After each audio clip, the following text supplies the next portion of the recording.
Good day, everybody. Sorry about that. Just had a quick phone call I had to deal with that came in at the last minute. Welcome back to the tour of the U.S. capitals. Today we're down in Texas, Lubbock in specific. We're going to be flying from here down to the capital of Texas, which is Austin. So we're going to be heading down there and getting ready to go. We're a little bit windy out here. It looks like we're going to be getting up towards the limits on the crosswind winds and everything, but we should be okay. So let's pop over. We can start getting the aircraft set up and ready to go. You can see a beautiful day. We can see the winds blowing, or we can hear the winds blowing anyway. And we're going to be flying this de Havilland Canada Dash-7. All right. We're over now. We can go through our checks and get her ready to go. So fuel and payload has all been set. Parking brakes are on. Throttle levers are set. Control locks are on. Condition levers set to cut off. Flaps are up and reading 0. Batteries are off. Wipers are all off. And circuit breakers are checked. Weather radar is off. Oxygen quantities have all been checked as well. Just going to do a quick check here. We'll get the flight idle switches up, and the props are all in feather. Just going to reset those for our engine start. That's what I would have been doing at the last minute, but I had to get that phone call. All right, so let's get the aircraft up and going. Battery master coming on. AC generator, DC generators are on. Left and right batteries are now coming on, and DC external power is on. The bus tie is closed, and DC generators are off. Moving up to the overhead, the flight data recorder is set to normal. The ELT is now set to auto. Get the lights up into that half position I like, which gives us definition on the panel. Let's go to there. Center console. We're going to pop down and do the two side panels, one for Roger and one for myself. There we go. And popping back up. Fuel T-handles are all pushed in. Fire and smoke warning tests are done. Moving down now, we can come down to the windshield heat. And wipers are off. Airframe de-ice is off. Pitot-static heaters are off. Propeller de-ice is off. Battery temperatures have come up. Position light will now come on. Engine ignitions are all set to normal. Auxiliary fuel pumps are all off. Fuel transfer is off. Fuel quantity has been checked and is good. Cabin pressurization is set to auto. AC power is off. The inverter is on the left bus. AC generators are off. Engine bleeds are all off. Temperature controls are auto for both the cabin and the cockpit. And we'll get the seatbelt signs on, no smoking, and the emergency exit lights are now armed.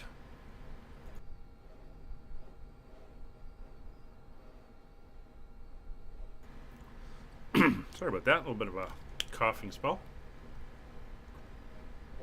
Pop down now to the center panel. And onto the glare shield for our checks there.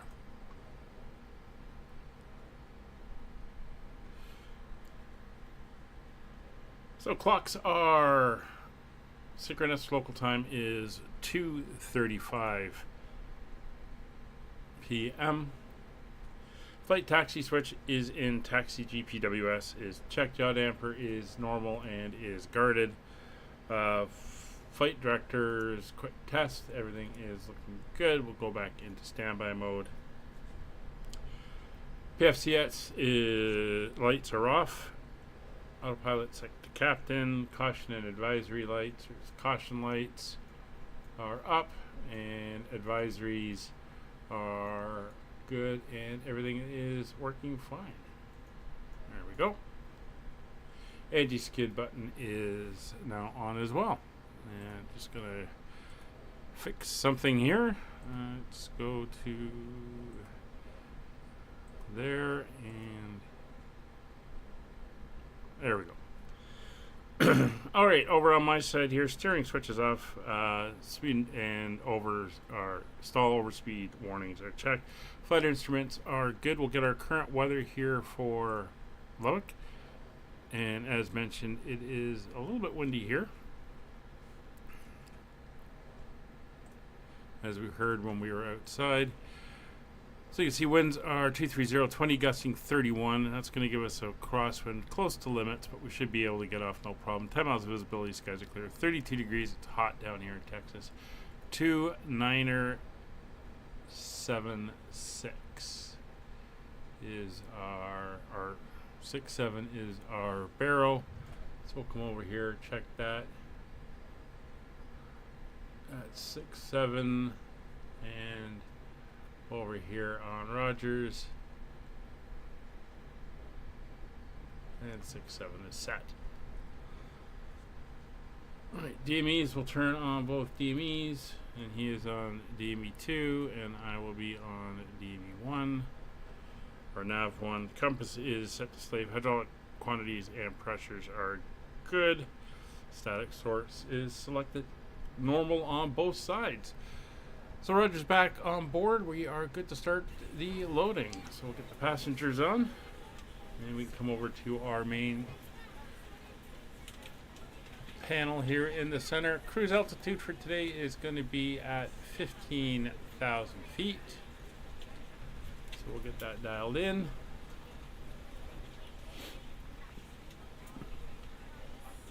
Gonna take a second here.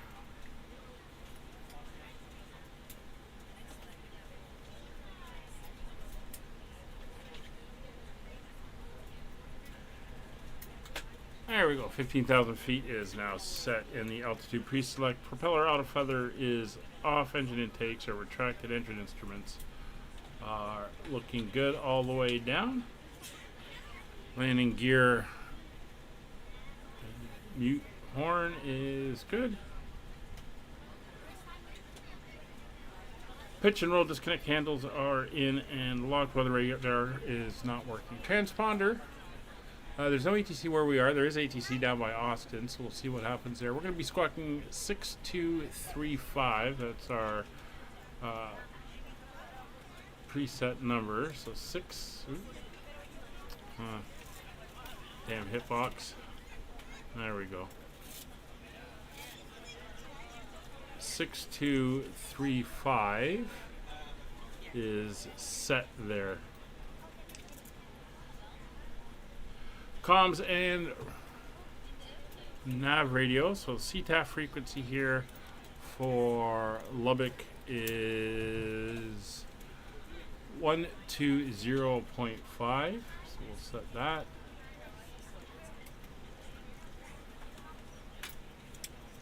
And 1228 and 121.5 on COM 2. 1228, of course, is VATSIM Unicom. We are on VATSIM, and we'll have to dial in the other frequency when we get there. For some reason, my on my other computer, the YouTube's not showing up properly. The stream's on there, but the some of the other stuff, the video description and stuff, isn't showing, which is a little annoying. All right, nav radio. So, flying out of here, we are going to be heading basically outbound from the Lubbock VOR. So the Lubbock VOR is 1092. So we'll just zoom in here. So 1092 is now set. And the next one we're going to want is 1137. So we'll dial over here on number 2, 1137.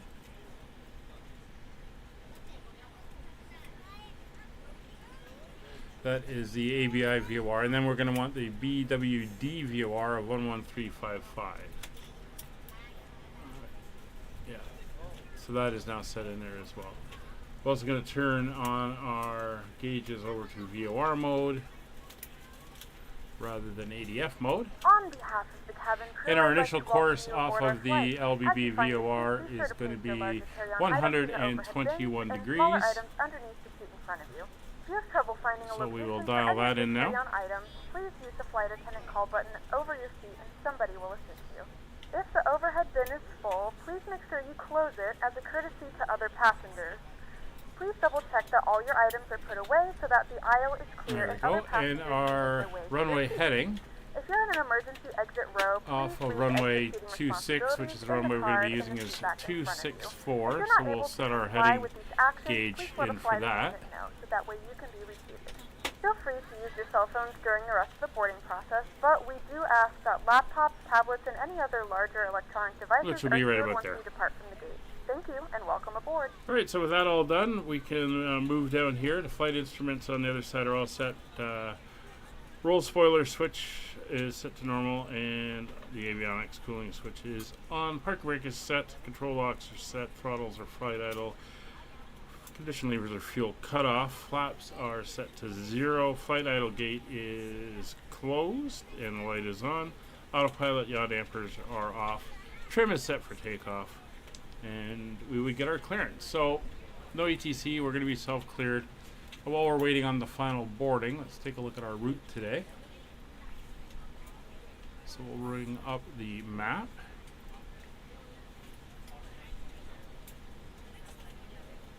Just right here, there we go. So here's our map. So we're going to be taking off to the west, and we're going to turn around, fly down. We're going to head back eastward, south of the airport, until we intercept that radial off of the Lubbock VOR. We're then going to be flying down this way, down towards Austin. We're going to pass over Abilene, down by Brownwood, turning a little bit further south, and then turning south again, coming down to the CWK VOR. And then landing in Austin. Winds currently down in Austin are 160 at 15. So that means that we will be landing, as you can see here, on either runway 18 right or 18 left. Probably 18 right will be our landing runway. And then we'll get off around Gulf and we'll go into the terminal. So that is the flight plan for today.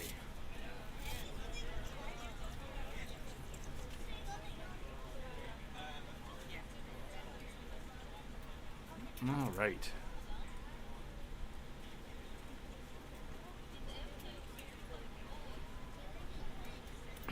So we're just waiting on the final passengers to get on board, and we will be good to go. We are up on VATSIM. We are the only aircraft on the board here currently at Lubbock. And just one note, this weekend, either Saturday or Sunday, not sure which day yet, I will be doing an airliner flight in Europe. We'll be leaving out of London Stansted and heading off on a cargo run in a 737 freighter. Well, sounds like everyone is on board. We're ready to go when you are. So we're going to come back here. We'll get that door closed. Make sure the aircraft is secure. They'll move the equipment in Good a afternoon, second. ladies and gentlemen, and welcome aboard Flight 32. So we're going to take us as having ATC clearance. We've got our transponder code. We are ready for engine start. So take off that end. Speeds are set. We're just going to have to watch that crosswind. Doors are closed. Anti-collision light will go to red. Parking and emergency brakes are on, and brake pressures are all up. Parking brake and our main systems will come on once the engines are running. Power levers are flight idle, condition levers are in fuel shut off, and we'll come up top and turn on the DC generators. Right, we are not pushing back, so we are going to be doing the full engine start on the apron here. So we'll give a call on the radio and make sure that everyone knows what we're doing. Lubbock area traffic, Allegheny 32, stand 1. Starting engines on the stand. Alright, so with that done, we can come up here. We're going to select engine number 3 and starting engine 3.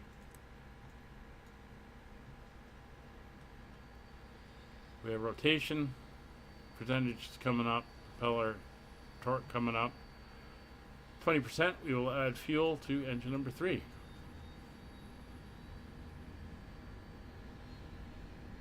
Ladies and gentlemen, please direct your complete attention to the flight attendants as they demonstrate the safety features of our aircraft. You will notice a light illuminated above your seat. When this light is illuminated, please fasten your seatbelt low and tight across your lap. To fasten, insert the metal fittings into one another and tighten by pulling on the loose end of the strap. To release your seatbelt, lift the upper portion of the buckle. We suggest that you keep your seatbelt fastened throughout the flight as we may experience unexpected turbulence. There are several emergency exits on this aircraft. Please take a few moments now to locate your nearest exit. In some cases, your nearest exit may be behind you. If we need to evacuate the aircraft, floor-level lighting will guide you towards the exit. In the event of a loss of cabin pressure, an oxygen mask will drop in just front having of some you. weird Set things the flow of going on oxygen, with pull the mask towards you and place it firmly over your YouTube nose here, and mouth. Secure showing me elastic the band chat, behind your not head and showing me tighten the strap if chat. necessary. And don't worry if the bag doesn't inflate. Oxygen is flowing to the mask and you can breathe normally. If you're traveling with children, now's the time to pick your favorite one. But secure your mask and then Alright, assist engine's others. up, so we can Keep come your up here, mask turn on off the until a starter. member We're of going to the start crew engine advises number you 4. to remove it. So In the again, we're event watching that the for the pilot decides 20%, to take us just for trying a to get swim, that a chat up. fashionable life vest is located in a pouch under your seat or between the armrests.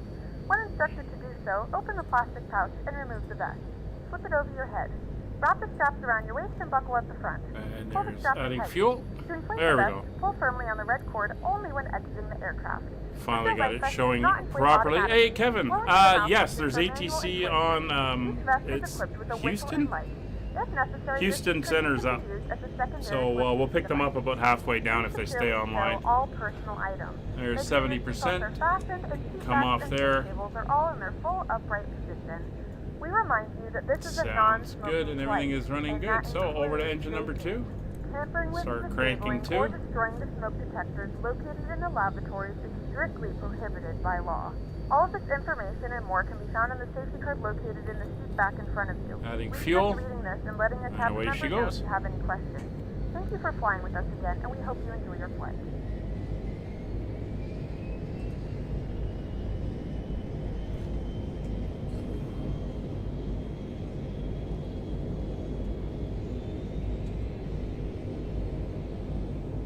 Alright, so that's coming online. Alright, chat seems to be working again. At least I can see it again. And we are up. Let's get over here. Crank engine number 1.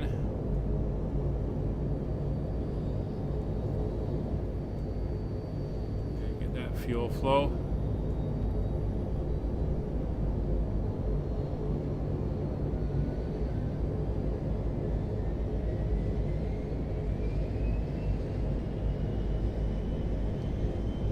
Looking good. Yeah, we'll see, hopefully. Well, at least the winds are a little bit less down there. Only 15 knots instead of 30 something up here. Alright, we're a good start. We're up in the green, so that can come off. And we are ready for our post-engine start checklist. So, parking brake is still on. Start selector is set to off. DC external power is now off. DC volt load is checked. Battery temps are checked. AC generators are now all on. Engine bleeds, let's pop over here so we get a better angle, are now on for all 4 engines.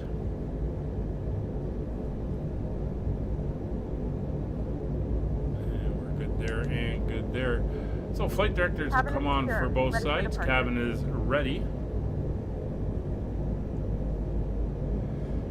PFCS lights are off. Prop autofather is still green. Engine intake deflectors are closed. Engine instruments are all looking good. Hydraulic quantities and pressures are good and up. Weather radar is in up. Flaps are set 15 for takeoff. Flight controls.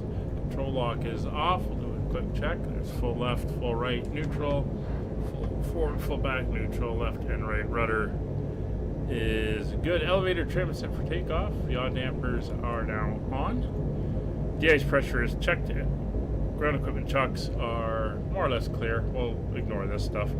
Condition levers for engines 1 and 4 are to max RPM. And engines coming back to disc position. And manual brakes.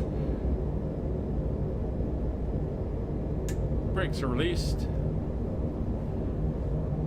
Manual brakes are good. Taxi light is now on.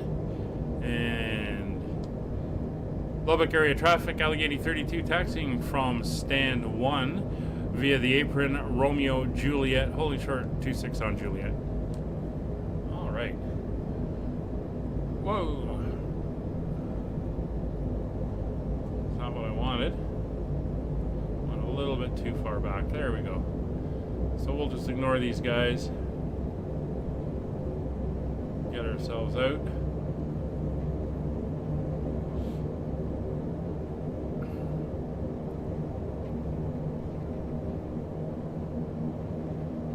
Taxi down. Wish we could tell them to go away, but sometimes it just doesn't work.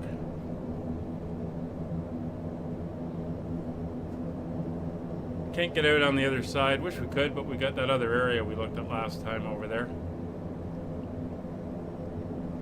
where it's got that really short runway and those GA hangars. But we're going to head out here to Romeo, and then we'll get ourselves around up onto Juliet and head down to into runway 26.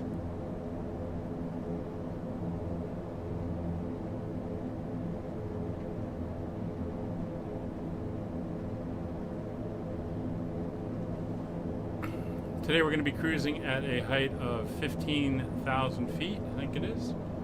It is 15,000 feet. Airport elevation at Austin is 500, so we're going to be going down, almost down to sea level.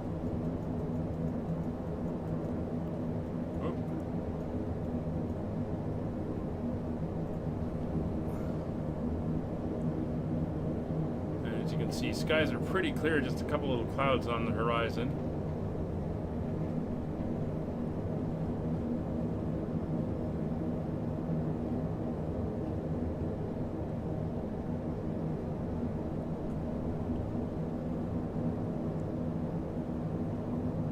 Hello, Chris.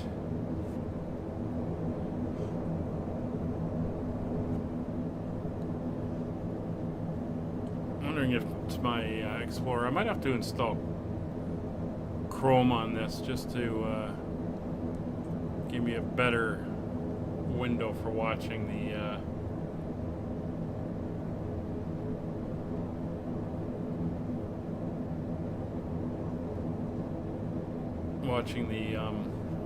videos. Internet Explorer seems to be having an issue. It's on my other computer that I use to monitor the stream with. So again, that strong wind is currently blowing 20 to 31 knots out of the southwest. So we're going to have a bit of a left crosswind as we take off. We'll see how we hold with it. Hopefully we'll get a bit of a push, but we are going southeast, so it's going to be more on our side than anything.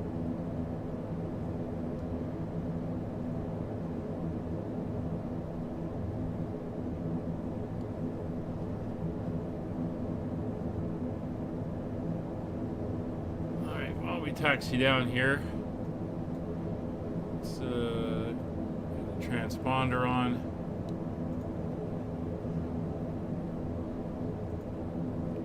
Go. That was Kilo, we got Papa, and then Juliet coming up.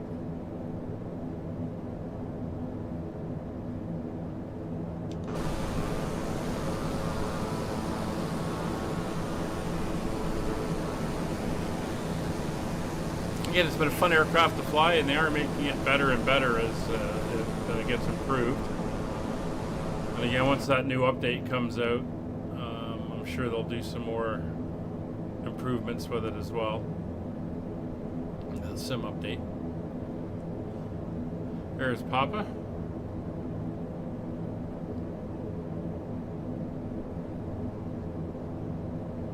There's the windsock. You can see it's straight out there. First Officer Molly is down beside my chair.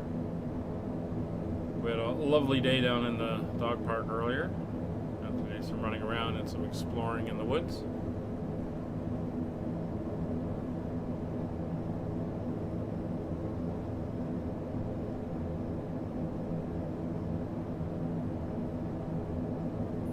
Skies are clear, and according to VATSPY, there is no incoming traffic.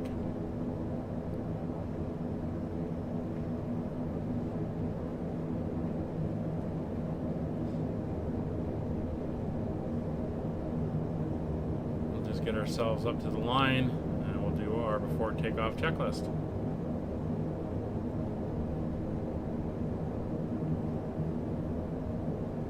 Alright, brakes are set. So, windshield heat on pedostatic is on, engine bleeds are set to low, ignitions are in normal, auxiliary fuel pumps 1 through 4 are coming on. Flight taxi spoiler switch to flight. Auto feather is cell green.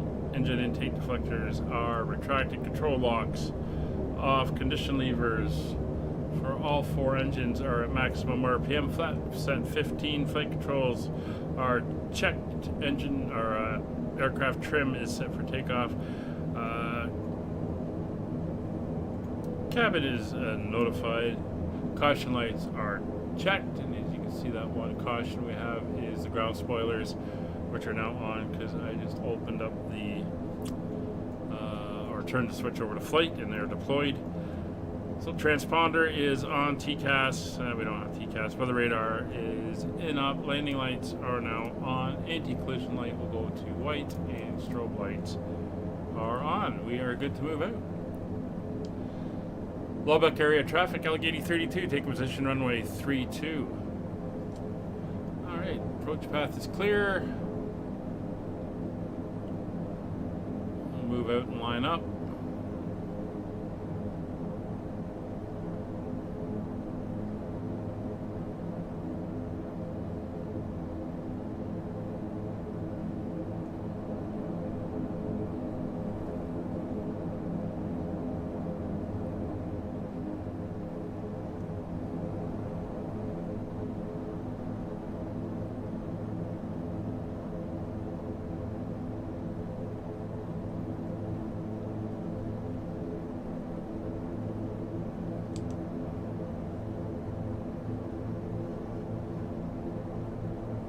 And there we go. We are lined up on the runway.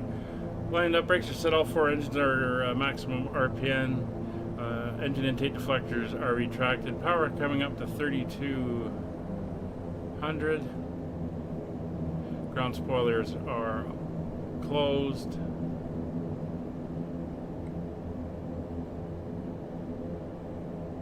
It's 3200. Auto feather is armed. Power coming to 4800. And brakes released. Lubbock area traffic, Allegheny 32, rolling runway 26, left-hand departure to the southeast. Okay, there's that wind starting to kick in. So adding some left aileron, rudders to control. There's 90 knots. There we go. A little bit of a skip as we came off. That's gear it up, positive rate.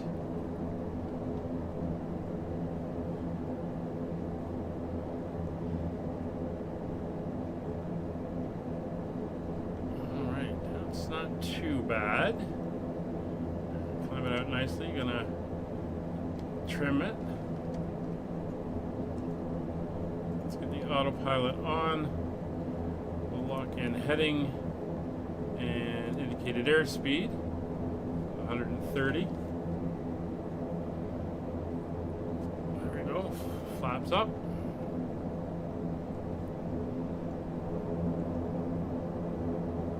Into the airport.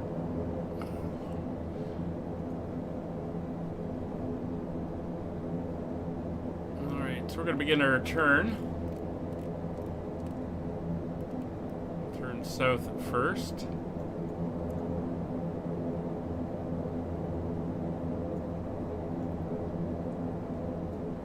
Very good here over western Texas.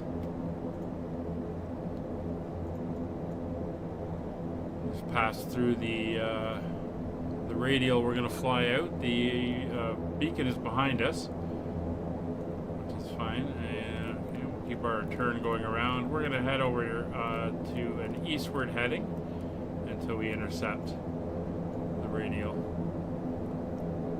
There's the airport. There's 6,000 feet already.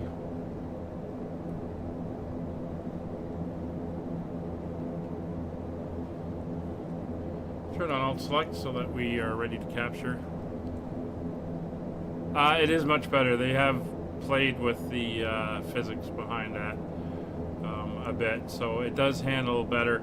Still, I haven't done an ILS in it, and that'd be the real check to see if she's wallowing the way she has been if she comes in. But she does handle a lot better.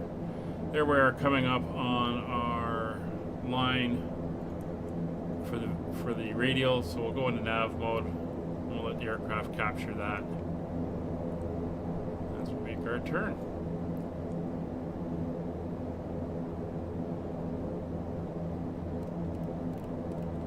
There we go. So we're going to come around, we're going to capture our radial, and there's the next VOR coming in as well. So shortly we'll be flying towards that one. We'll just let the aircraft settle itself and climb for a bit.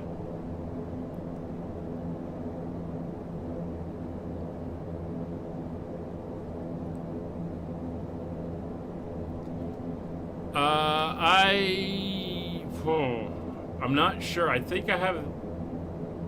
I know I've got something in the caravan. I'm not too up on all that stuff, though, Chris, unfortunately.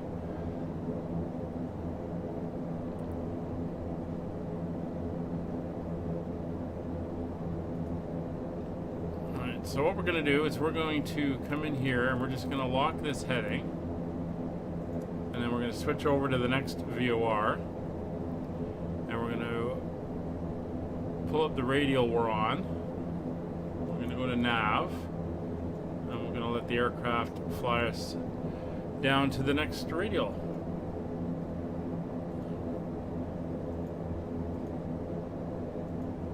Well, it's not going to do that, so we'll come over here and we'll put the next one in 11355. 10,000 feet.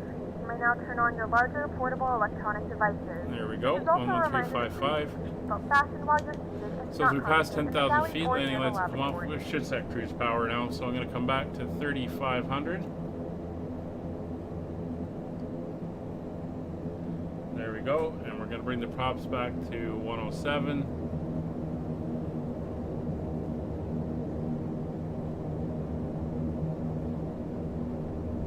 There we go, and we're going to bring the engines up to 44-ish. Because they will drop down as we climb. There we go. Alright, we're set cruise power. We're not doing too bad, so we can turn the seat belts off in the back. And we'll just let her keep climbing out. Lubbock area traffic, Allegheny 32 is approximately 10 miles to the southeast, climbing through 11,500 feet. Last call for Lubbock. You can knock it up and move around the cabin. However, we ask that you keep your seatbelt fastened. Alright, there's 122.8.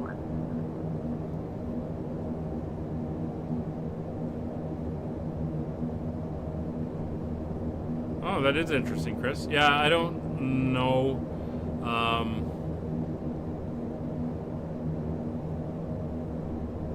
I know there's a couple GPSs in a couple of the aircraft I use, and I know there's one in one of the helicopters, but it's not something I use that often that I know offhand.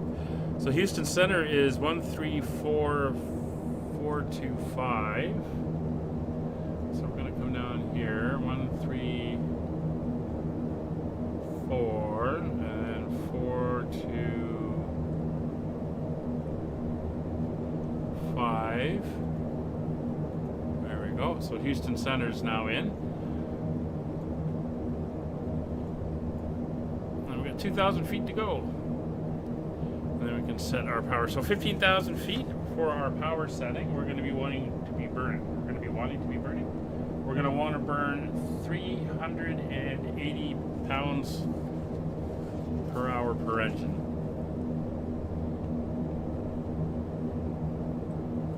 And oh, we got ATIS up in Austin now.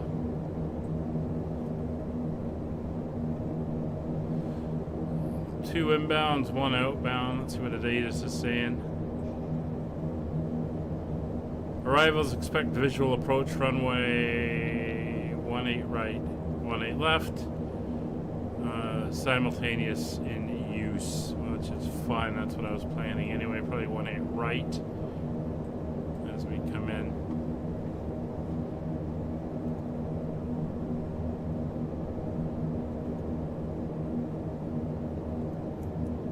All right, switched over to capture mode. We're going to be descending down, like I said. I think Austin Airport's 6,000 feet lower in elevation than it is here.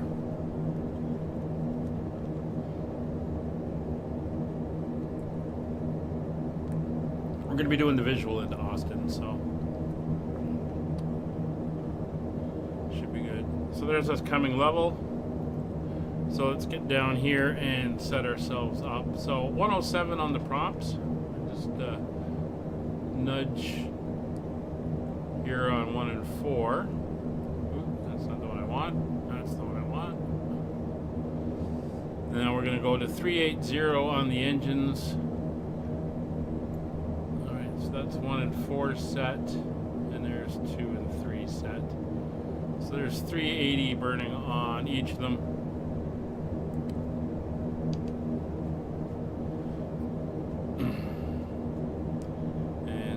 Here, speed coming up. We got a ground speed of 231 knots at the moment. That may increase as we do the final little bit of smoothing out here at altitude. Current pressure in Austin.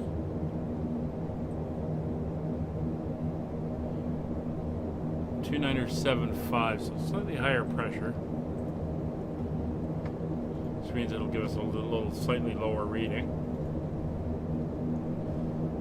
We'll set that up when we get a little bit closer.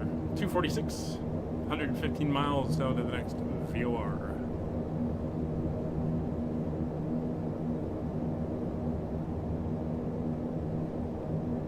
Yeah, I think one of the helicopters and the... Oh no, I got it for the Citation Longitude, the Learjet, so it's got the push button stuff in it and all that stuff. I don't do a lot of flying with the GPSs though, so kind of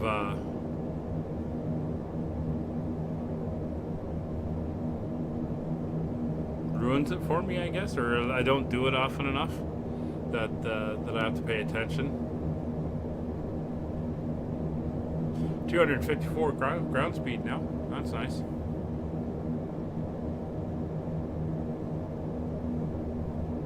In a few moments, we'll be starting our in-flight service.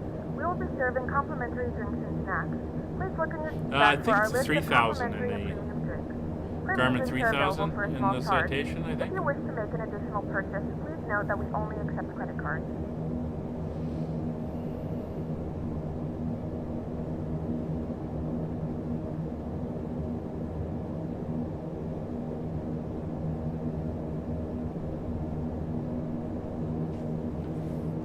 Alright, so we're going to aim to come in on runway 18 right. That's the first one we'll be coming to. And then getting off at Gulf. It's a 12,500 foot runway roughly. 18 left is 9,000. We just have to go in the other side. So we'll see. But hopefully, because we're coming in from the west and 18 right is the western runway, we can just use that. Goes, and I'm just watching our guy here. Let's see if he's made any comments about how long he's going to be online. Nothing there. Nothing there. Alright, so he's made no notes about him going off anytime soon. So we'll have to see. We're not quite flying directly to Austin. We're doing a little bit of a bow to the left, but it's fairly straight.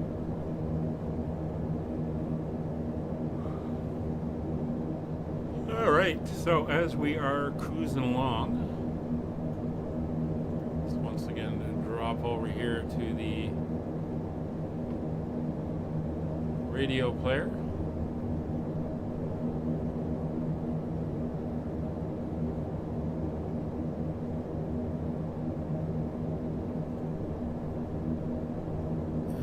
toss on some music.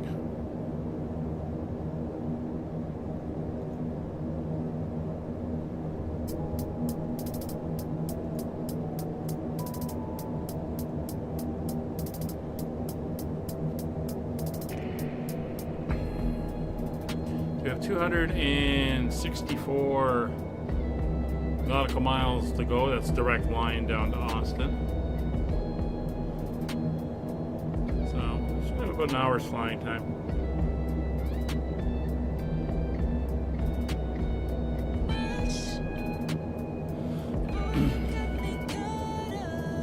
Yeah, it's different things too. Like I learned to fly on analog steam gauges, as we call them, and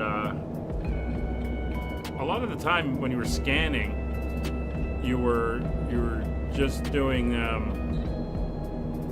needle positions. So it wasn't so much as you were looking to see what it was reading. You knew that your needles had to be in certain positions. I know for some of the stunt pilot guys in their airplanes that they use, they turn the dials so that, like when they're if they've got an air-cooled engine, their engine temperature gauge and their oil temperature gauge and all that stuff, when it's at optimum, it's pointing straight up. So when they scan across, so they're just looking to make sure all the needles are pointing upwards when they're in their routines and everything.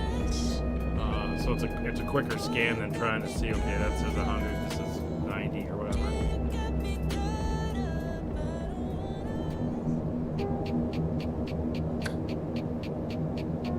Looks like we're going to be flying out of that higher area than western Texas, that scrubland, high altitude scrubland, down into the lower greener areas closer to the coast.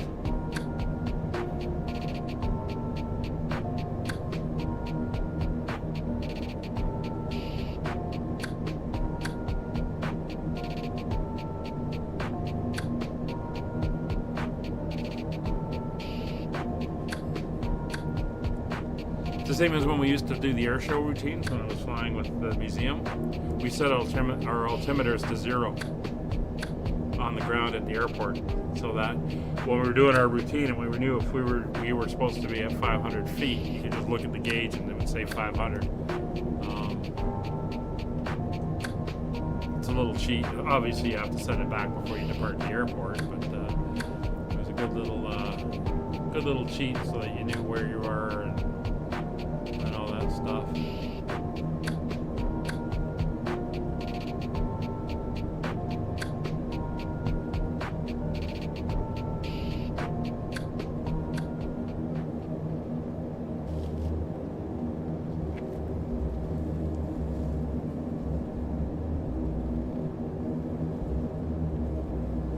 Alright, just checking everything. We are looking good. So tomorrow we're flying out of Texas. We're going to be heading north up into Tornado area, going to Oklahoma City. That'll be interesting. Hopefully the weather's good.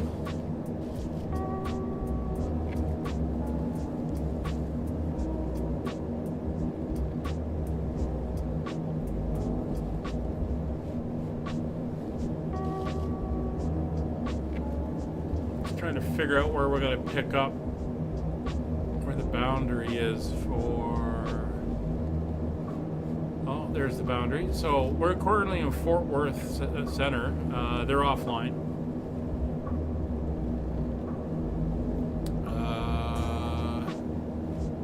Just before we hit our 2 VORs down the road is when we switch over to Austin. So if we do our calculation, we got 500. So we got to descend about 500, 2,000. So we got to descend almost 13,000 feet. So 13,000 feet is 5 miles per thousand. So for 10,000, that would be 50. So 13 would be 65. Then we want a little bit of wiggle room, so about 70. So we're going to want to be descending somewhere in around where we cross over onto their zone. Oops, that's not what I want. That's what I want. So just around where we turn over, we're going to begin our descent.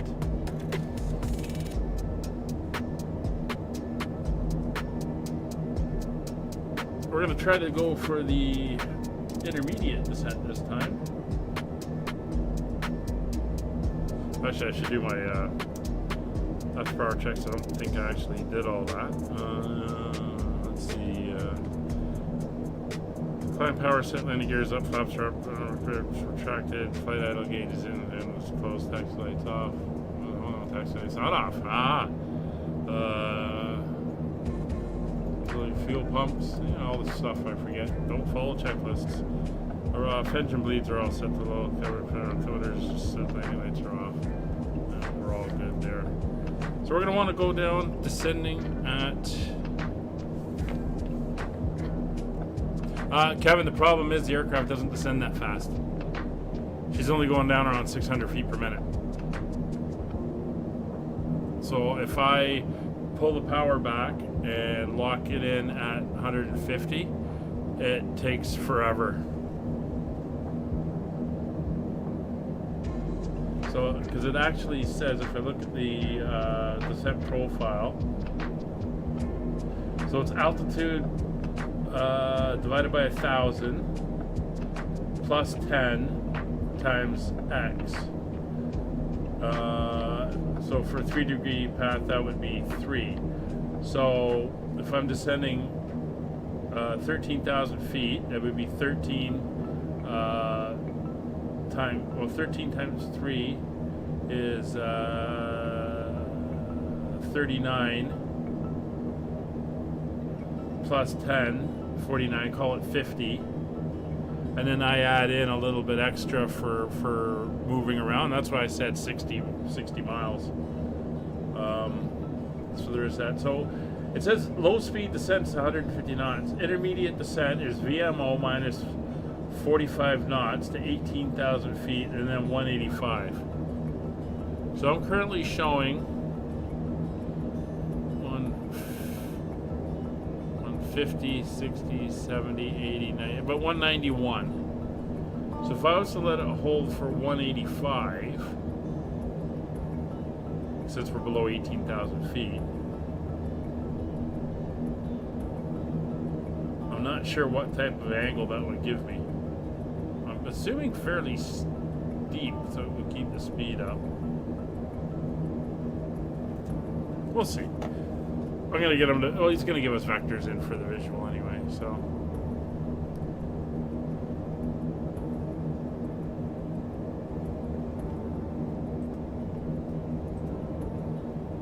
Alright, current weather...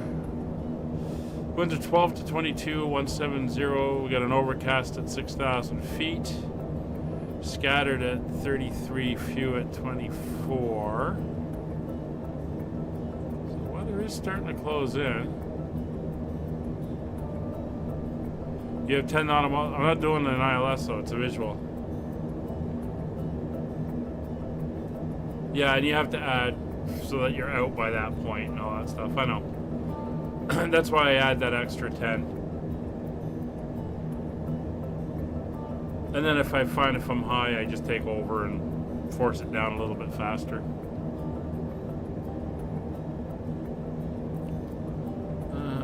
See if they change the ATIS. No, still expecting visual approaches.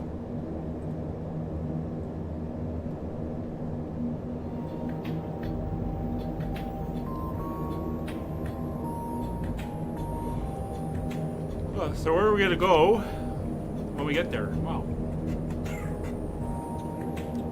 Let's take a look at the parking charts. Open charts. Taxi, parking gates.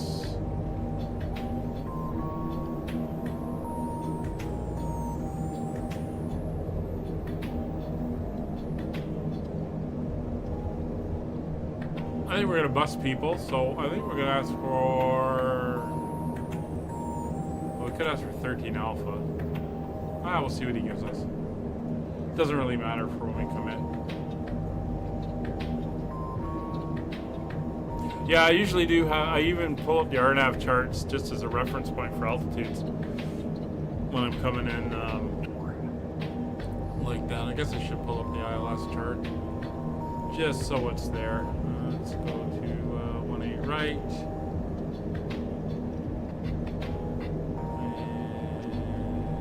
give me the ILS approach.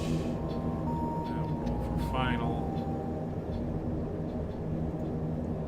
There we go.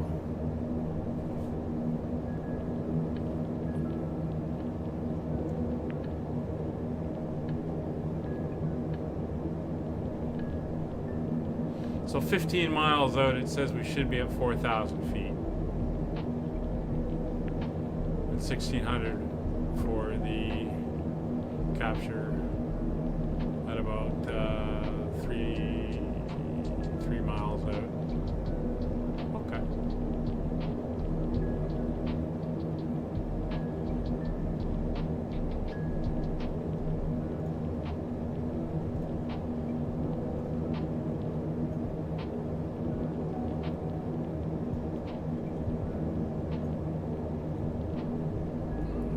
Currently heading down towards Abilene, Texas.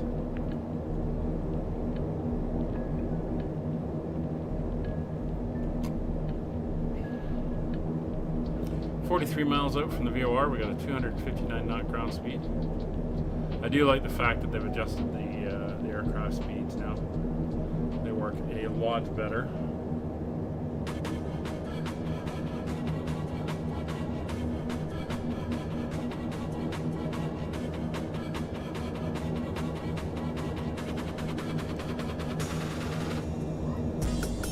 Fuel check. Everything is looking good.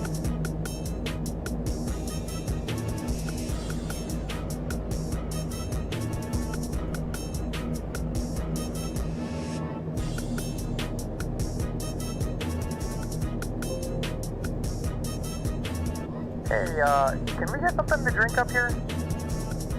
Alright. Not sure what they're going to get to drink. Not going to be a lot on the plane, maybe a coffee.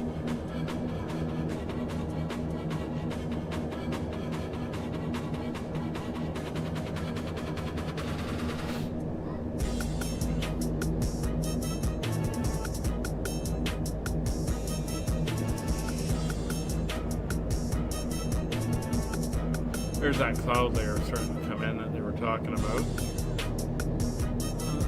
Pull up the weather.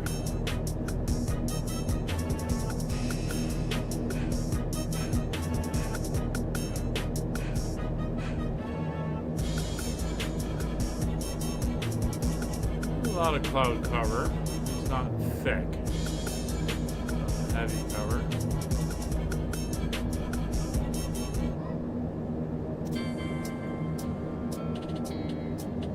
No weather on the radar. Although given that wind, there is turbulence reported. It's kind of light where we are, and it's light around Austin, like very light around Austin. A little bit heavier when we took off out of Lubbock, but not bad. To the south of us, it's a lot more into the moderate turbulence. But, we're not going down that way, so pretty good.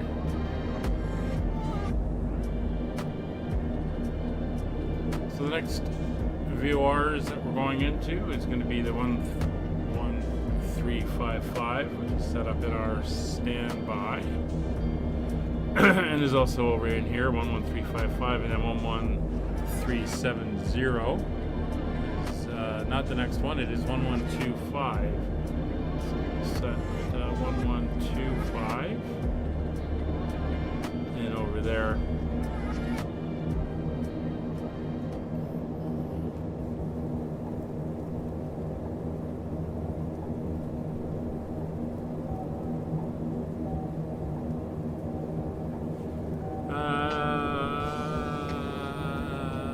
Miles out of CKW at a rate of 600 foot per minute should put you at 1600 over the beacon. So, okay, ball.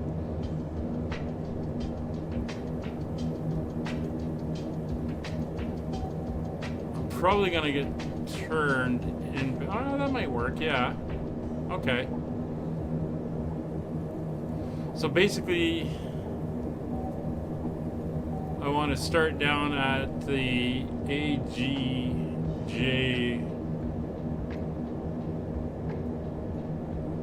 VOR, because that's 58 miles to CWK. So just as I come up to the AGJ VOR, we're gonna begin our descent. And I gotta maintain 600 feet per minute. Yeah, okay. And that's at 150 knots, right?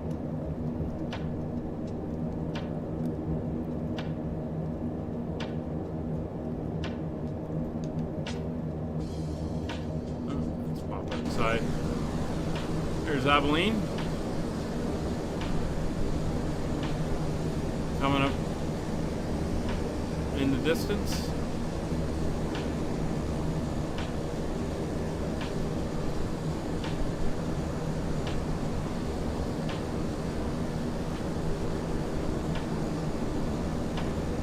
If I remember right, that's where Frank Hill comes from.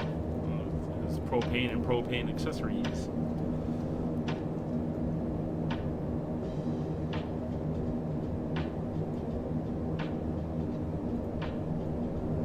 Or was that for 185?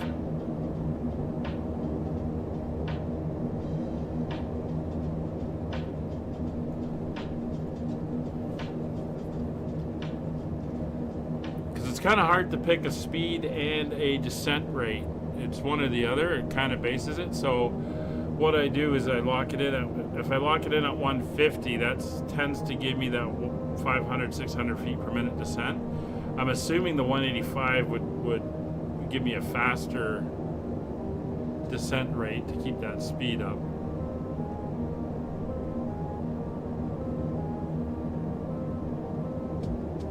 So 160 knots? Oh, yeah, I could do that.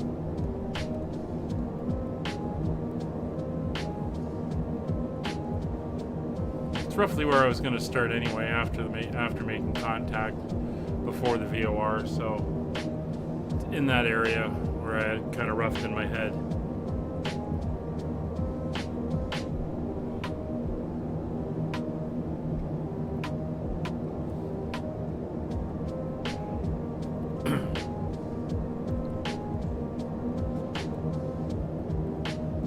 Oh, Kevin, I was going to ask, you're not going to be there in July in Manchester, are you?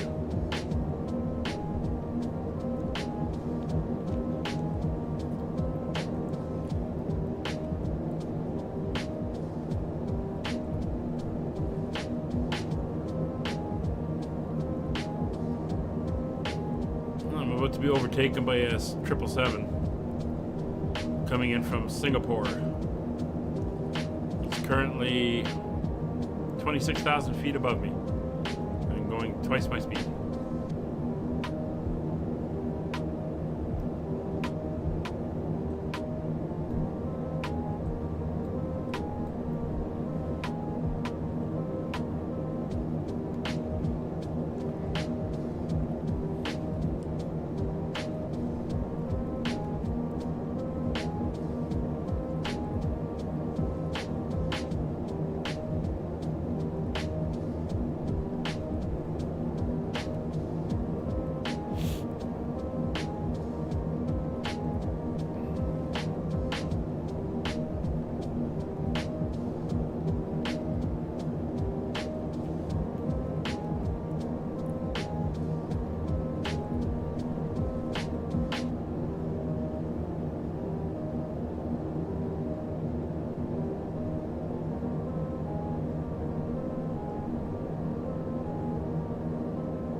Nautical miles from the beacon at 600. Do you think I'm that accurate? 675 feet per minute for 150 knots. Okay.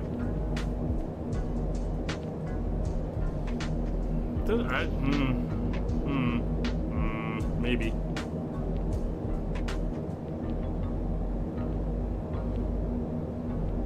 I find she floats, at least in the descent. She doesn't seem to want to go down.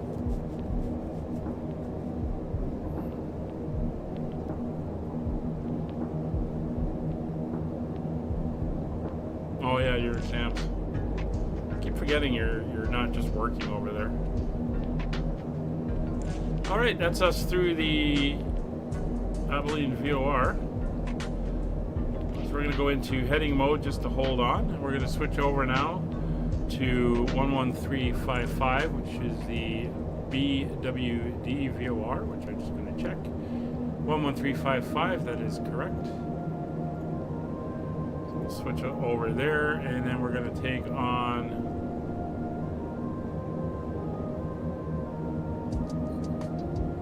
the heading of roughly 123. So we'll keep going the same way.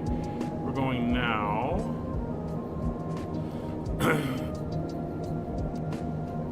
So in around there, we're going to want roughly a 123, but I think it's low power and we're too far out to pick it up yet, so that is fine. So we're going to set the next one over on this side, which is the 1125, so we'll get that one dialed in. 1125. And after that, it is going to be the CWK VOR of 1128. So we will go to 1128, and the other one has just come in. So we can now come over here. We are on the radio more or less, so we'll switch over now and tell it to do that. No, actually we won't tell it to do that yet. That was number 2 coming in. So the 8GJ is a high power, which we're picking up, and the BWD is a low power, which we're not picking up. Right. They're within 10 degrees of each other in a line, so that's fine. There's that cloud cover coming in.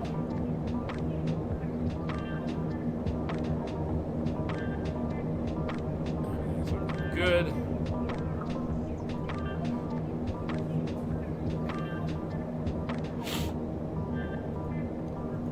Well, yeah, until you start doing your PhD or your master's or whatever.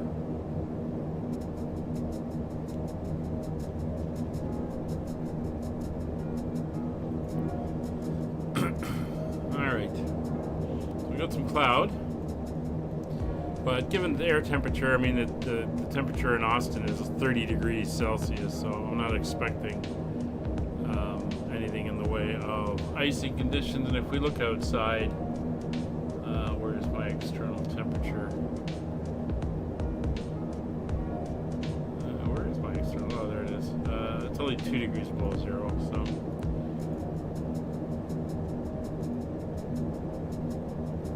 should be pretty good.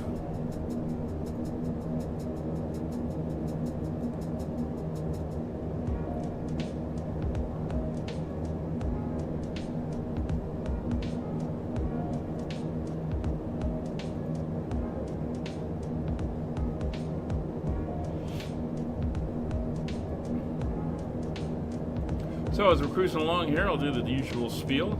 Hit the subscribe, hit the like, leave a comment. I answer them all. Subscribing and liking helps the channel, helps us grow.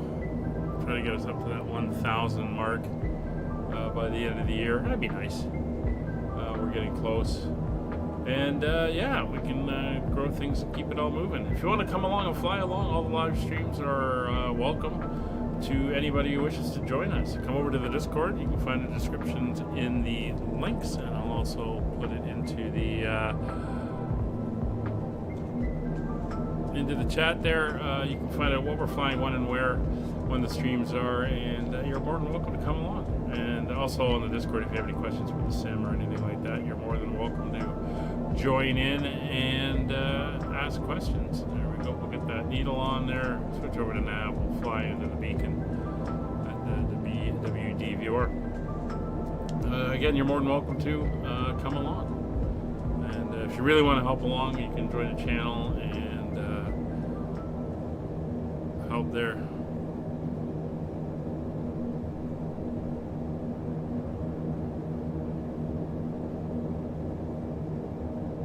Oh, that's all right then. As long as the employment opportunities are there, that's the big thing. we're still maintaining that 253 knot ground speed, which is nice to see.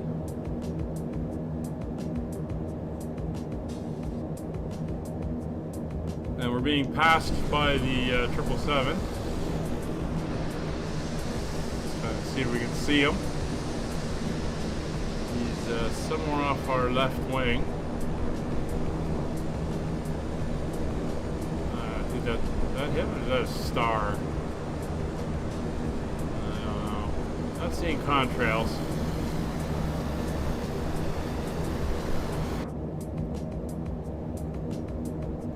Miles out to the VOR, and then we make the turn to the next one, and that shall take us down towards ATC, which just went offline.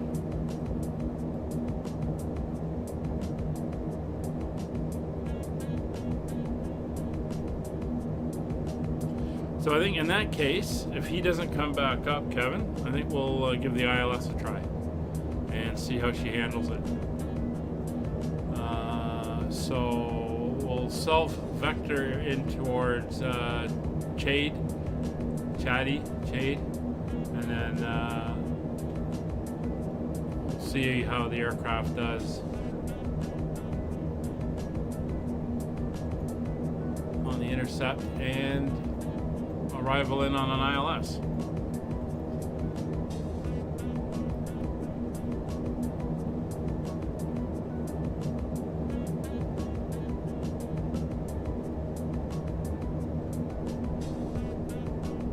So what are you doing? Like it's a combined?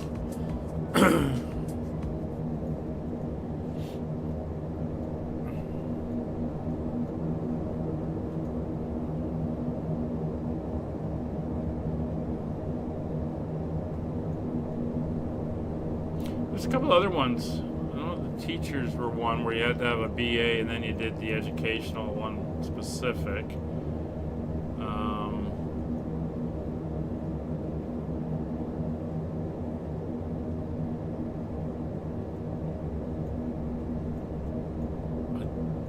Is law school like that, where you gotta get like a general BA and then you go into law school? And I don't know. No idea.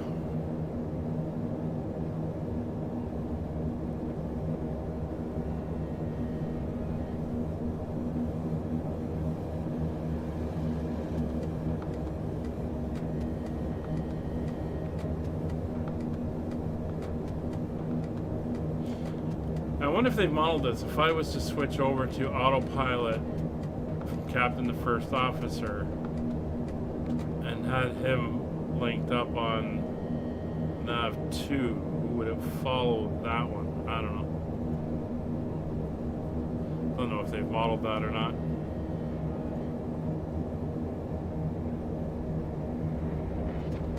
Oh, there he is. There's the 777. Heading into Austin.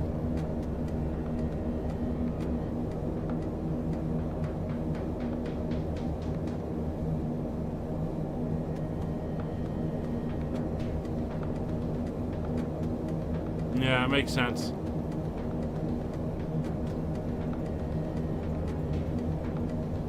Yeah, don't break the autopilot. I mean, that's kind of the thing with some of these degrees where they're, oh, you got to do this first, then you got to do this, and it's like, do you really?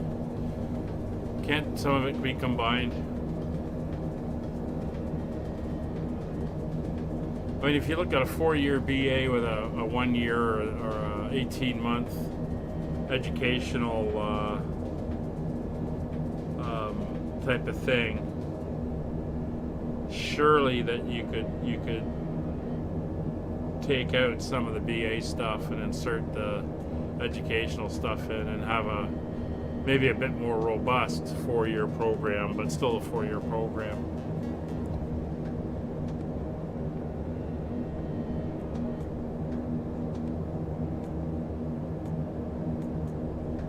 I just hated getting back into the school thing after being out for a while. So one of the last courses I did in the military was a higher level leadership course, and it was run at through RMC, which is the Royal Military College here in Canada, kind of like your Sandhurst, or not yours, Kevin, but the UK's Sandhurst. I don't know what you guys have in Ireland, but and the first part of the course, the first 6 months, was done on a distance learning thing, and we had to write papers and policy things and stuff.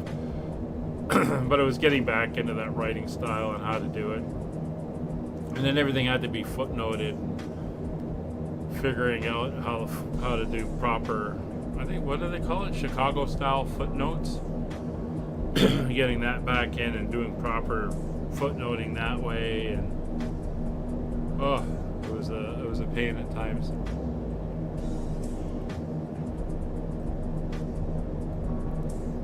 Did pretty good eventually, but it was rough. working all day,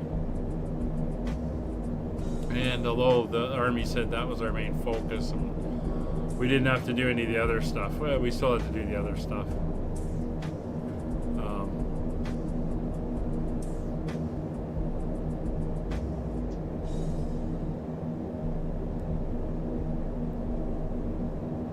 Yeah, well, being the first through anything like that is it's tough.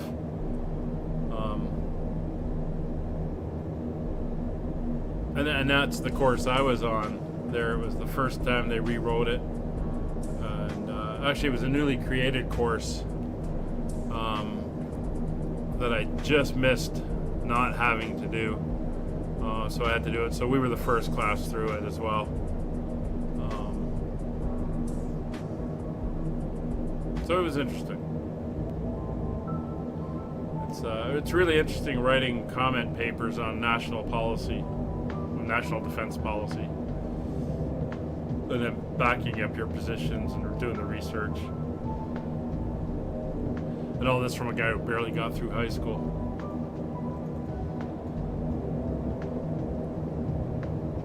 All right, so we are 6 miles out. We're going to switch over to heading mode. We'll switch over to the next VOR, which is the AGJ VOR here on COM2, or NAV2. There it is. So 122.5, 155. The next one over here is going to be 1128, and we'll get that dialed in. We want 1128. And that is the CWKVR. But we're not going to fly to the CWKVR. We are going to leave that over on NAV2, and we're going to put in the ILS now. So 1125 is the AG. I'm just looking at my charts. Okay. And we are picking that up, so we're going to dial that in, and off we go towards that.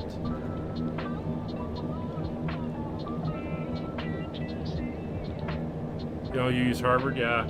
I don't know why they went with Chicago. I mean, it was fine once I figured it out. The hard thing was citating websites. I found that a bit of a pain. Making sure you track back to the original website. Alright, 67 miles out to AGJ, so we're about 65 miles out from descent. So let's get into the chart. So we're going to set up for what we need for the ILS. So, your ILS decision height is going to be 200 feet. So we'll set that up at our radar altimeter here. Is that set? 200? No. 200 feet is now set. 1600 foot is going to be our platform altitude. Frequency for the ILS is 11095. Get that dialed in. 11095 is now set there in the standby on that one. 175 will be our heading. 175. That is noted. The 777 is descending. Not sure where he's going.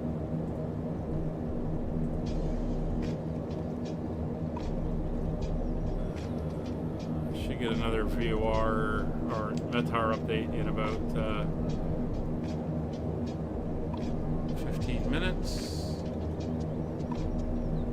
Alright, we are chugging along nicely. So we should be flying right over top of Austin. It'd be nice to see.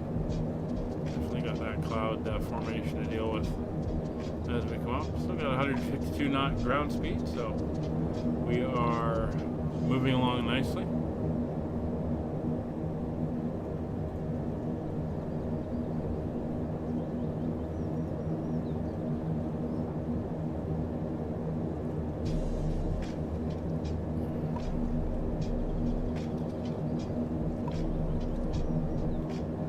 Well, I had to do a proposal paper on Arctic sovereignty in the Canadian defense white paper of 19.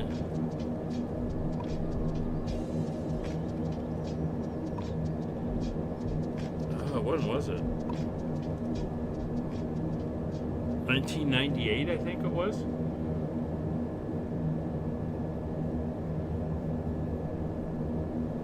So it was that. So I had to look up, defense strategy people and their comments and counter proposals and criticisms, and then getting into defense numbers and Russian estimate. It took me a while, which was really funny because I went through all that, and then so that I did over the spring and summer. And then the following January, I was at the school physically in Montreal, just south of Montreal, for a month, doing our in-class portion. And my senior advisor for our section was in the Navy, and he read my paper. And I went in, and about 3 days into the course, I went in and did an interview with him, and he was going like, "Oh yeah, I read your paper and on the defense policy and how," because it was mainly naval based, Arctic sovereignty and stuff. And he was like, "Oh, I loved it. I loved your comments about this." I couldn't remember a thing I had written. I said, "Thanks. I have no recollection of it."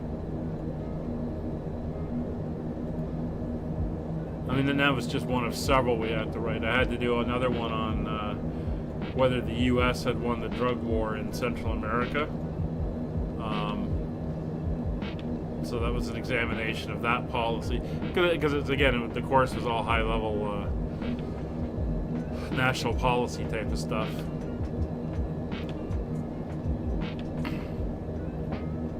They wanted to see how what your thinking was and your thought processes and grasp of international politics and stuff.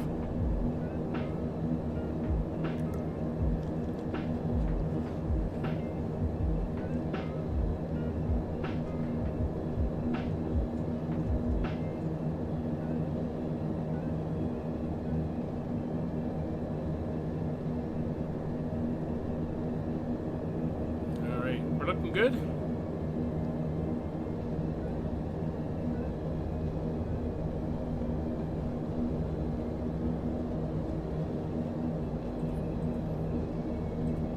Alright, so let's get the final weather. Still got a few minutes to go. There may be an update, but 2975 winds, 170, 12 to 22. That's fine. We can deal with that. So we're just going to pop down here. We'll adjust to the new local pressure, 2975. There we go.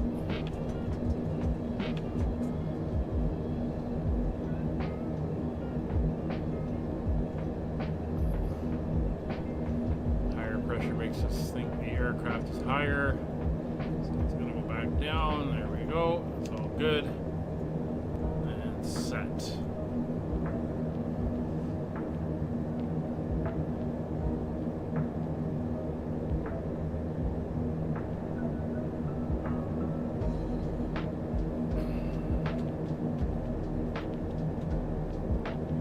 Okay.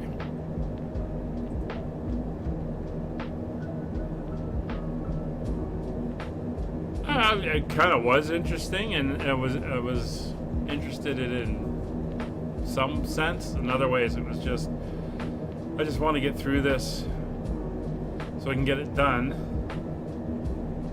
And then because what we were doing is we had to. There was something we had to read every week, and then we had to go onto this forum and comment on it. And the staff from the school were watching our comments and seeing how we were talking about it and answering. It was all different topics, so that was weekly. And then every month we had to do a written paper we had to email in and submit. And that's what these things were, the Arctic thing,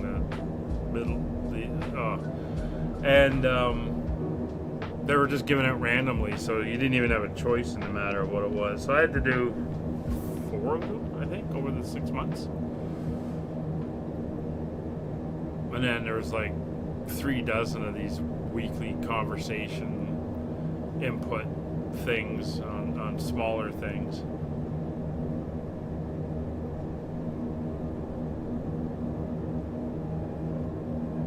And of course, we get there in person, and then it's nothing to do with that type of stuff. Everything we were doing there was the more manpower orientated, physical orientated. So, since it was a chief warrant officer's course, RSMs and stuff, we're basically doing like planning an international level parade at the NATO headquarters in Brussels. So we had to sit down as part of a group, each one of us with our own section of the parade, and we had to put together a whole parade plan. Of course, being an MP, I had to do all the security handling, the security setup, and the coordination with the local authorities and all that stuff. Oh, there's just a written format of who we would contact and why and touch on and stuff. But I think that the parade plan for that thing was like 120 pages. Ridiculous. But we did have some pretty high-ranking people attending, but it was good. That was one of the projects we did.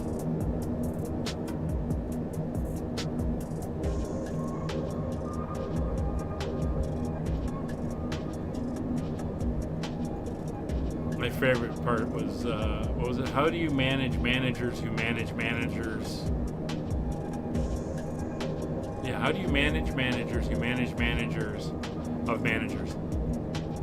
You know, when you're so far up in so many levels and stuff.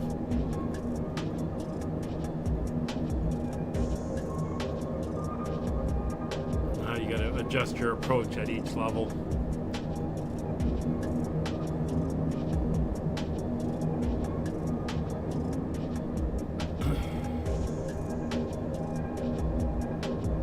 All right. So I start looking forward to descent. Pressurization is set to auto. Fuel quantities are checked. And good fuel transfers are all off. Altimeters are set to local QNH.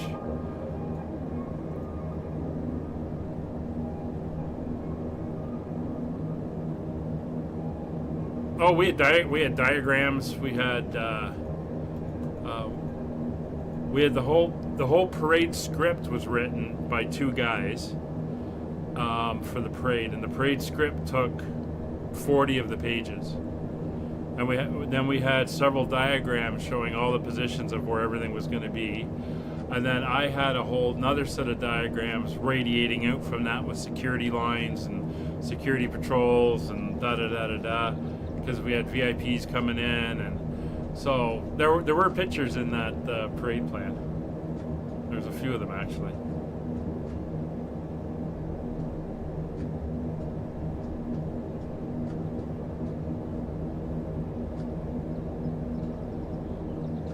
Yeah, shipping ships. But it is funny how your approach changes when you're dealing with the guy who's got a bunch of troops under him, to dealing with the guy who's got a bunch of leaders who have leaders under him, and how you work with them and stuff. It's that was the part of the job I really liked.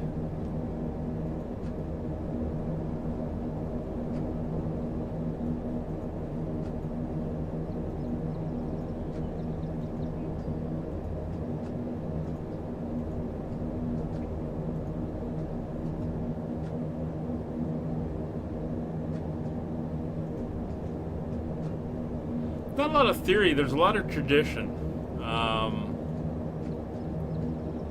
and it's the interesting thing is timings, and that's the whole thing where D-Day comes from, right? D-Day, H-hour, and all that stuff. Is those are your critical times. So D-Day was a critical day of the invasion. So they had to.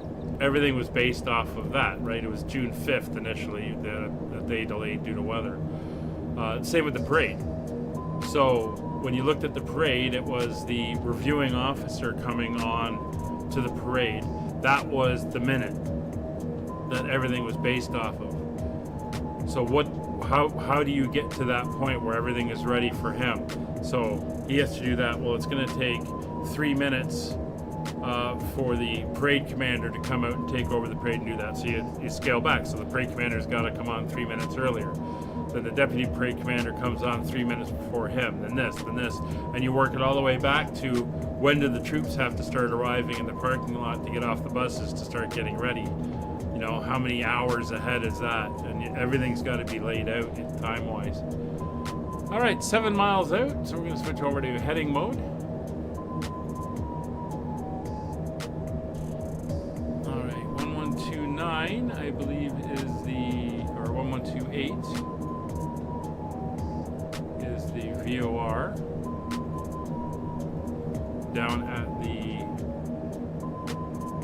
thing. So that is already dialed in. That is good. So that's already pointing towards it. We are not going to head towards that though, because we are going to stay in heading mode. We're now going to switch over to the ILS, which is 11095. We're going to dial in our heading of 1175. There we go. And we are now going to make a turn. And we're going to turn so that we can come in and intercept. So we're going to turn to a heading of about 155 for our initial heading. We are now into Houston airspace.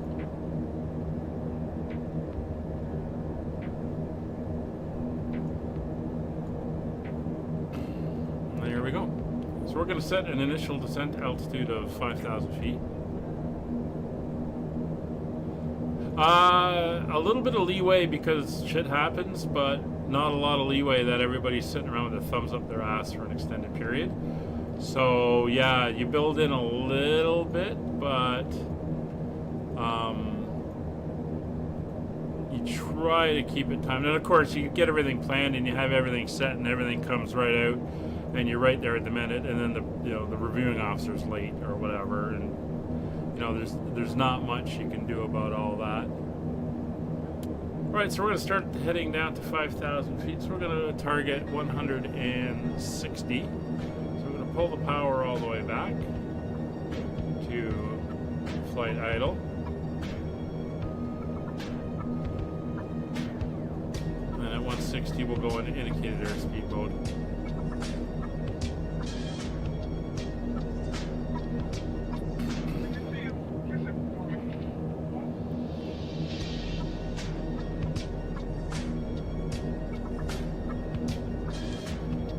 Austin area traffic, Allegheny 32 is 4 miles south of the Alpha Golf Juliet VOR, leaving 15,000 feet, descending inbound for the ILS runway 18 right, Austin.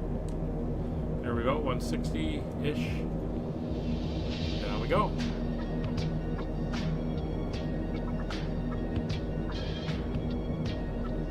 Yeah. Well, that was a great thing, like in my junior days when we were learning how to teach and do lesson plans and run lessons. The big thing was staying on time. So if you had a lesson that gave you 40 minutes, all military lessons are 40 minutes long, to teach this thing. So you had to block it out, plan it out so you were done. So the students were waiting to go right at say 9 o'clock, and you had to have it finished, wrapped up, including your confirmation questions and everything at the end at 9:40, and then they'd have like 5 minutes to go down to their next class, and then they would be ready to go. And it was bang on, because if you didn't, things just got pushed back and out of time and everything. And then because we also built in time to deal with people who needed extra help, so that would eat into that. And so timing was everything in the military. There was always a saying: if you're not 10 minutes early, you're late. And you even learned, when you were attending, especially out in the field when we're out doing the Army in the Woods stuff. If you were attending a briefing for orders, you showed up 15-20 minutes early so that you could get your map updated and get it all set and ready to go, so that right at whatever time it was, when the boss walked in, you were ready to start copying your orders.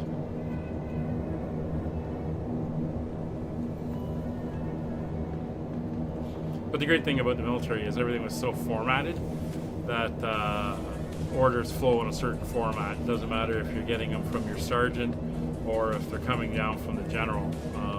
They're basically in the same format. So you know what's coming, you know what to expect.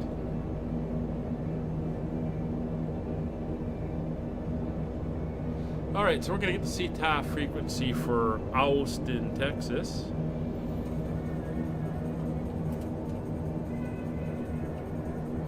And the CTAF frequency is 121. So we'll dial that in.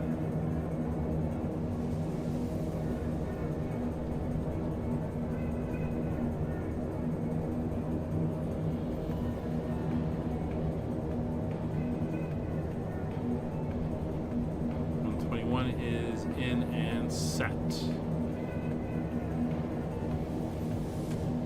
The thing with the military course is that they're already pre-planned. So they call them writing boards.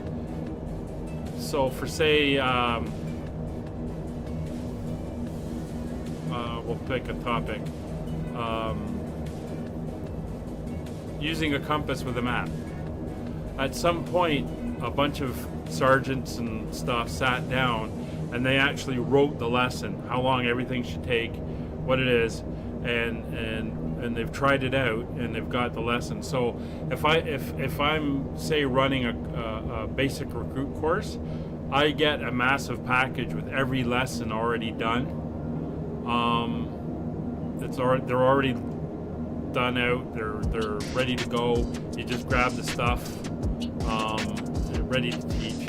The only thing that we have to do is the timetable, schedule, based on the dates that we have available and everything, and we planned it all out to fit it in. But it says, if you're doing this course, it will take 15 8-hour days, or 15 days with 8 lessons per day, including, say, 2 field weekends, blah, blah, blah, and all that, and we plan it out. But the lessons are all done. So if you're saying you're teaching this, in the next period, you're given it, it's right there, and you just go right off that. And you don't vary, because what you teach this group has to be identical to what's taught to another group halfway across the country, so that everyone's getting the same thing.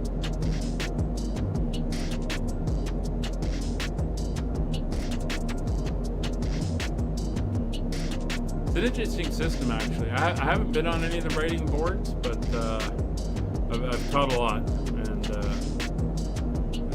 it's pretty well all banged on, and here you go type of thing.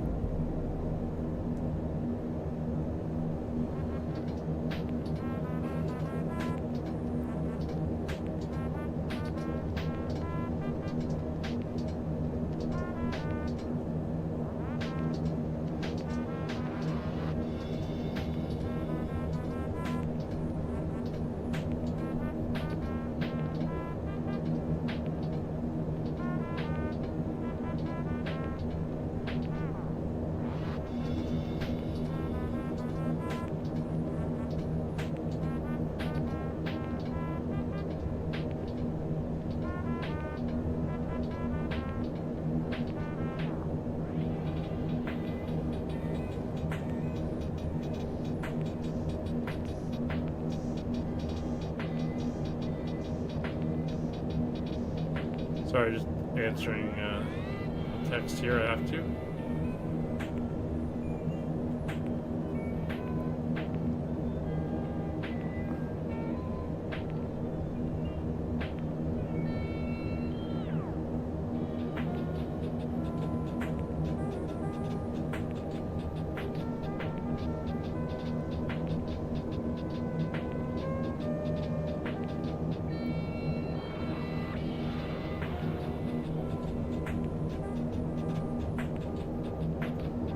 Well, we do our own if we're doing it off. I don't want to say off the cuff, but so for the formal schools and everything, everything's laid out. If you're going to the MP school, if you're going to the basic training, you know, the battle schools or whatever, that's all pre-laid out. And the Ladies local. and gentlemen, the seatbelt sign is now turned on, so it is time to return to your seat and fasten your seatbelt. It's on now. It's on the. If you're going We have to begun our final descent local into stuff, Austin. Flight so attendants on and a passengers in Thursday cabin night select with any track my one unit final back in time. the day, if I wanted to teach something on military law or something, I'd have to write up my own and do the research and prep it and everything like that, do my own slides and PowerPoints and whatever. But the basic coded stuff at the school, stuff at the thing, they're all set and pre-done. All right, let's get the landing light time. We're coming down through 10,000 feet. We're getting a little bit closer too. So what I'm going to do is I'm going to come off the indicated airspeed. I'm going to get that nose down to 1,000 feet and go vertical speed. And we'll hold her there at 1,000 feet. Hi, Molly. You up and about? I'll take you downstairs in a minute, okay? I'm just coming into land. Okay.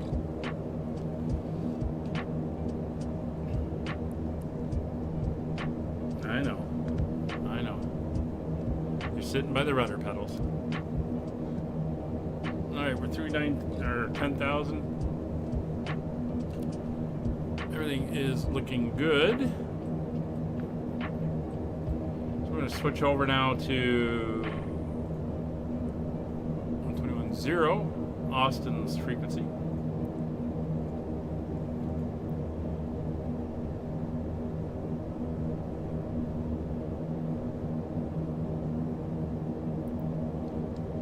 Austin area traffic, Allegheny 32, descending through 9,100 feet, approximately 30 miles to the north, inbound ILS runway 18.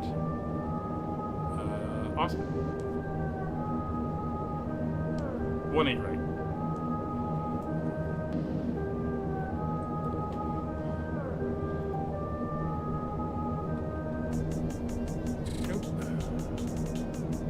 So we're down over the town now. We're coming in through the outskirts.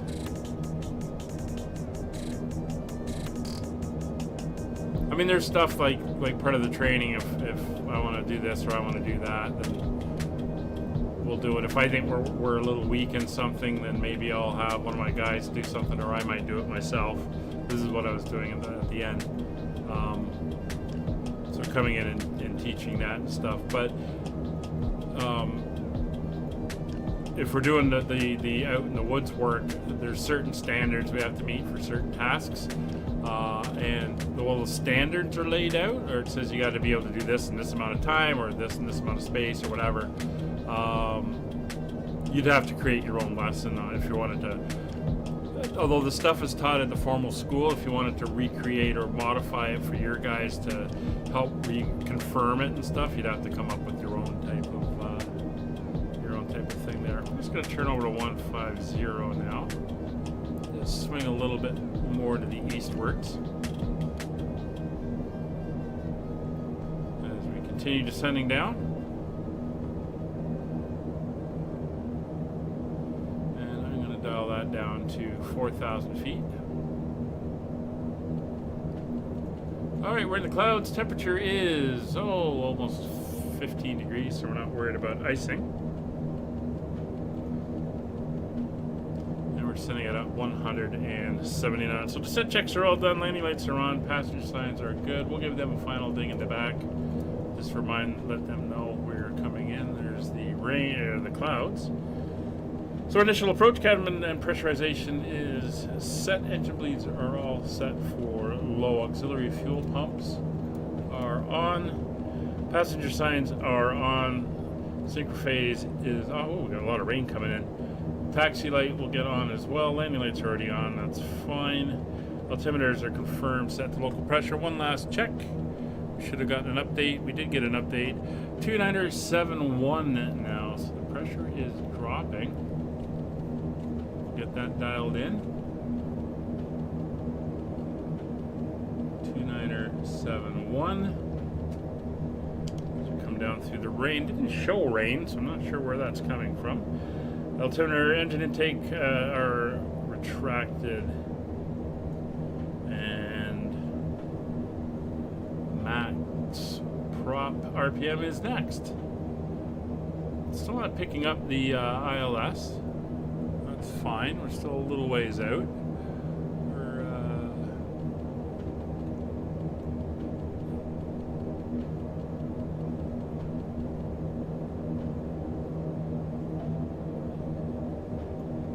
18 miles out. There we go. ILS just kicked in. 24 miles out.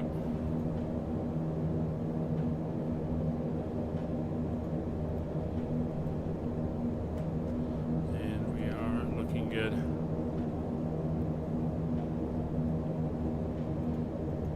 Yeah, there could be a discrepancy here as well, but there's a whole cell within all the schools and stuff called the standard cell.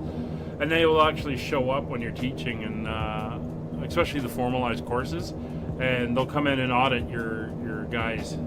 They'll sit down through the lessons and go through everything and make sure that everything is being done correctly. All right, so we're picking up the localizer, 20 miles out, and we're coming through the bottom of the clouds now. Coming down towards 4,000 feet. So again, our intercept is going to be at 1600, so we'll dial that in, get ourselves right down to the intercept altitude.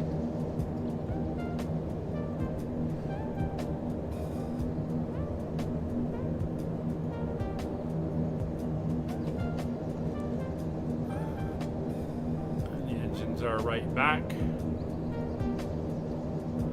See that rain coming down there. Oh, a bit of a rainbow, very nice. Again, a little unexpected with the rain.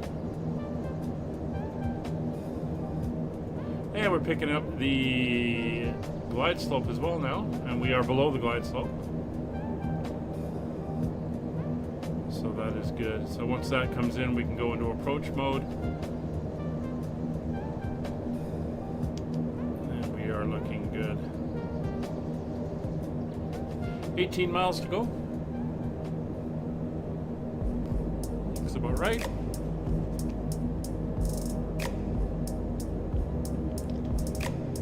Looks like we've got a little bit more rain coming up.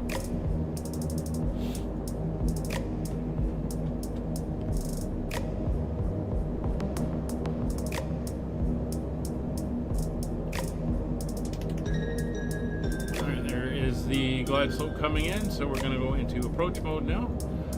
Pick up the localizer. See how she does.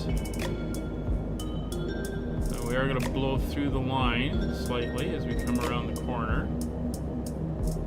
See how she does picking that up. 150, 60, 170 knots. Got about 2,000 feet to go. We are below the glide. Looking good.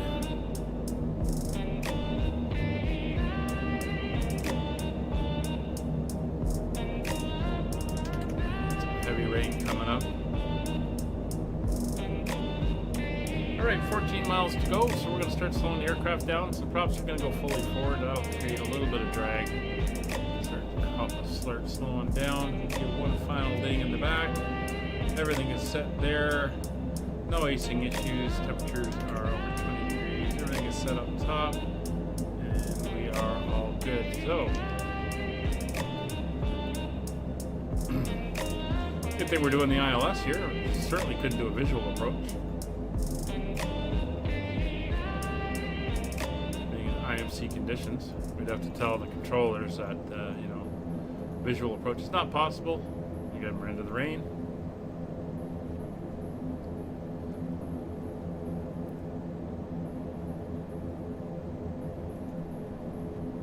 So we're going to get down to 1,600 feet. We'll start to slow down before we capture the glide slope. We can go down to the first level of flaps as we come in. And there's 11 miles. Austin area traffic, Allegheny 32, 11 miles up on the localizer for the ILS runway 18 right, Austin. There's the highway. We're going to cross over the highway, and the airport is just a couple miles beyond. She's swinging slightly. That may be the wind. Heading bug over in case we have to do a missed approach. Not seeing the airport.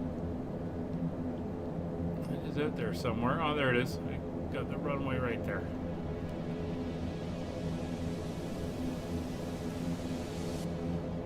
$400 feet to go. 1,500 feet above the ground. Speed's gotten up to 180.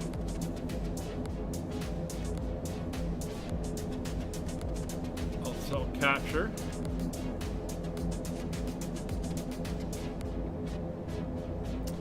Starting to level. Speed will start coming down. Landing speed today. Yeah, it's an angle of attack indicator. You'll see it moving as we bob, and then when I start putting the flaps in, she'll start moving a bit more aggressively. All right, down we go. There's flaps. Gear down. Speed coming back now. It's 150. We're right down in idle. Gear down 3 green. There's 140. Flaps 25.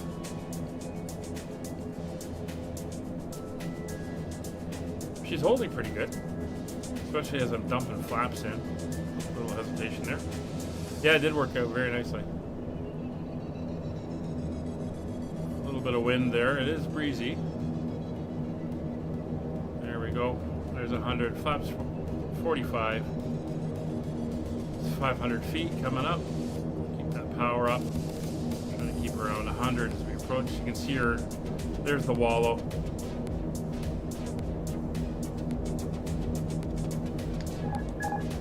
There we go. We'll come off it, and you can see she just levels right off as soon as the autopilot's off.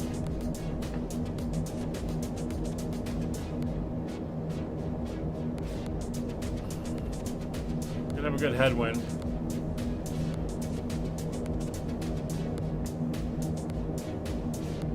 little bit high. Get our nose down. Coming in at about 95.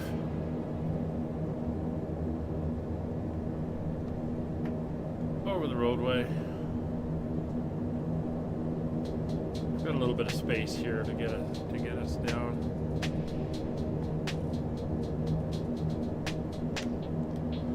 A little bit of rain coming down. Minimums. I'm going to continue.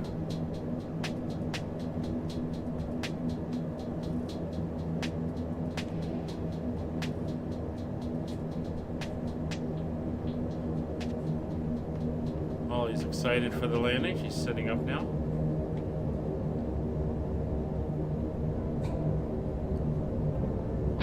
Whoa, that was a little firm. Nose down. 60 knots.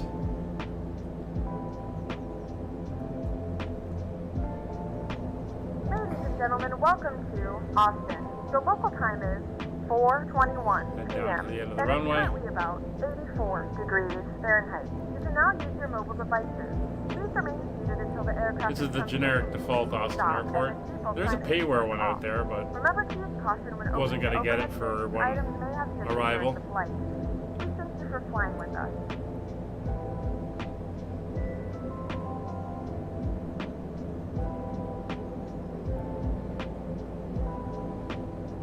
I'll check what that landing rate was in a second. was a little bit firm.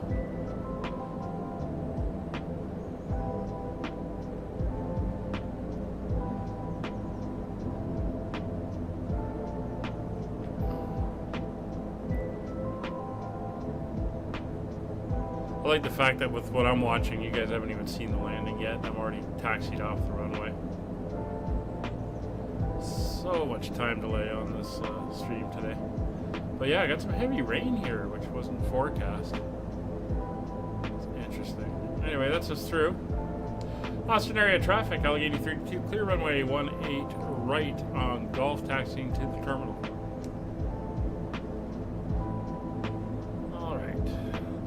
So let's do our after landing checks.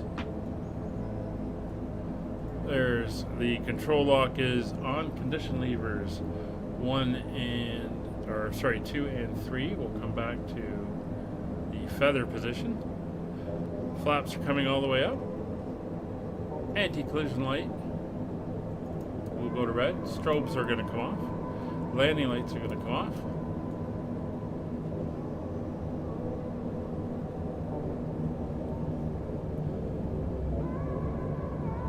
Engine intake deflectors are closed. Windshield heat is coming off. Pedostatics will come off. Spoiler, ground spoiler to taxi. Yaw damper will come off.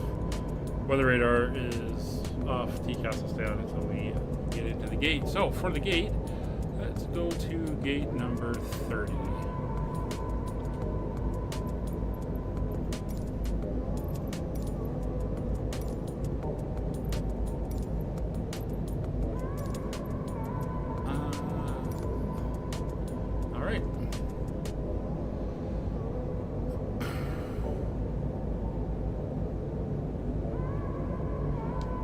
Austin area traffic, Allegheny 32, taxiing to gate 30 via Golf Charlie 1. Hey, Malls. Yeah, we'll be done in a minute.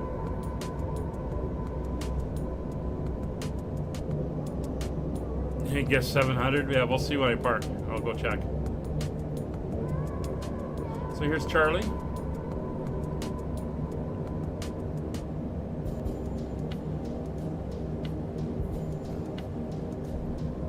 Give me a minute, Molly. Almost done.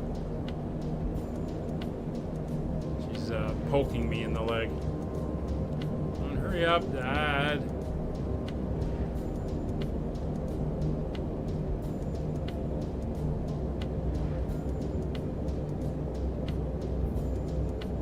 How have they got this laid out here? Technically, there should be 2 lines. They've only got 1. Oh, yeah, almost done. And then you can have your dinner.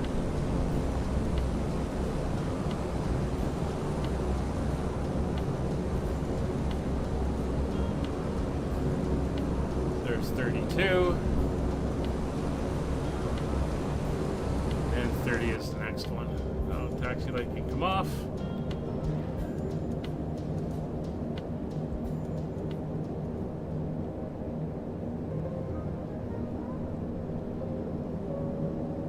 There's our controller.